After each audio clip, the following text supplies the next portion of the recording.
Hi friends, welcome to my channel. మేము ఈరోజు ఖర్జూర పండు అలాగే నువ్వులతో ఖర్జూర నువ్వులు ఉండలు చేసుకుంటున్నాం అండి. దాంట్లో కొంచెం బాదం పప్పు కూడా వేసుకుంటున్నాం. ఇక్కడ నువ్వులు ఇలా కొంచెం దూరగా వేయించుకొని మనం దానిలో కలుపుకోవాలి. దీనికి నువ్వులు, ఖర్జూర, మనకు ఇంకా మిగతా ఏవి ఉంటే అవి డ్రై ఫ్రూట్స్ ఏవి ఉన్నా మనం అందులో వేసుకోవచ్చు. మాకు ఒక నువ్వులు, బాదం పప్పు మాత్రమే మేము వేసుకుంటున్నాము. ఇది మనం దీనిలో కొంచెం తేనె కూడా వేసుకొని ముద్దలు కట్టుకోవాలి. ఈ పచ్చి ఖర్జూర చాలా మంచిది.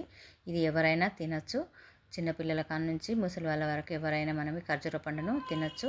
ఈ పచ్చి ఖర్జూర తినచ్చు, అలాగే ఎండిన ఖర్జూర కూడా తినచ్చు. ఎండిన ఖర్జూరను కూడా మనము పాలల్లో వేసుకొని రాత్రిపూట నానబెట్టుకొని పడుకోగా తాగితే అది చాలా శరీరానికి మంచిది. జీర్ణశక్తి కూడా కరెక్ట్గా ఉంటుంది.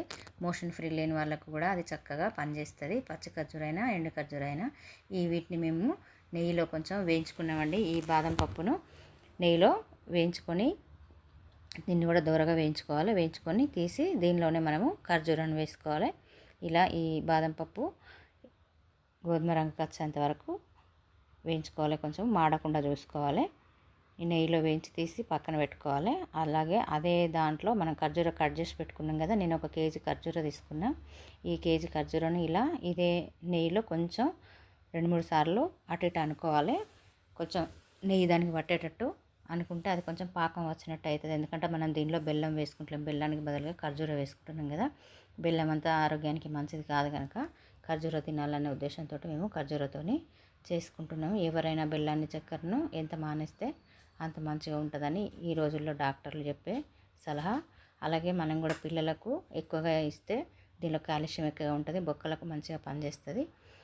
ఇలా ఖర్జూరను ఇలా మంచిగా కలుపుకొని కొంచెం పాకం వచ్చినట్టు అయిన తర్వాత దీనిలో మనము ముందుగా వేయించుకున్నటువంటి నువ్వులను పోసుకోవాలి.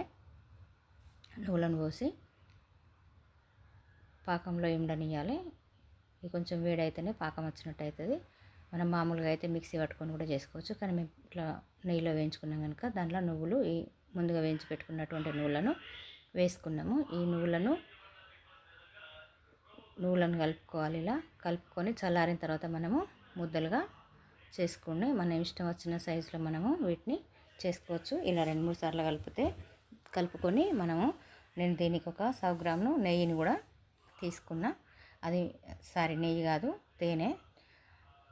నెయ్యి ఏమో ముందుగానే వేయించుకున్నాము. ఈ తేనెను తీసుకున్న తేనెను దీంట్లో పోసుకుంటే మంచిగా ముద్దకు వస్తుంది. తేనె లేకున్నా కూడా ఈ ఖర్జూర పదన ఉంటుంది కనుక, పచ్చి ఖర్జూర కనుక మనము వాటికి కూడా కట్టుకోవచ్చు. తేనె ఇష్టం లేకపోతే తేనెను కూడా మనము బంద్ చేయొచ్చు. ఇలా తేనెను పోసుకొని మంచిగా కలుపుకోవాలి. ఒక 2 నిమిషాలు కలుపుకుంటూ వేడయ్యేంత వరకు కలుపుకోవాలి. ఈ వేడైన తర్వాత చల్లారనియాలండి.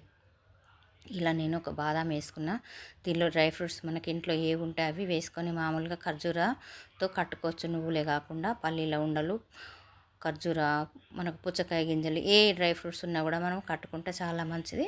ఇది పిల్లలకు, పెద్దలకు చాలా రోజు ఒక 5-6 తిన్నా కూడా బాగుంటుంది. ఇది రక్తశుద్ధిని మంచిగా ఉంచుతుంది. ఇది హార్ట్ అటాక్, మనకు గుండె సంబంధించిన వ్యాధులు కానీ, చక్కెర వ్యాధి ఉన్న వాళ్ళు కూడా మనము ఇది తినొచ్చు. దీనిలో ఎటువంటి తీపి పదార్థం ఉండదు, పీచు పదార్థం ఎక్కువగా ఉంటుంది.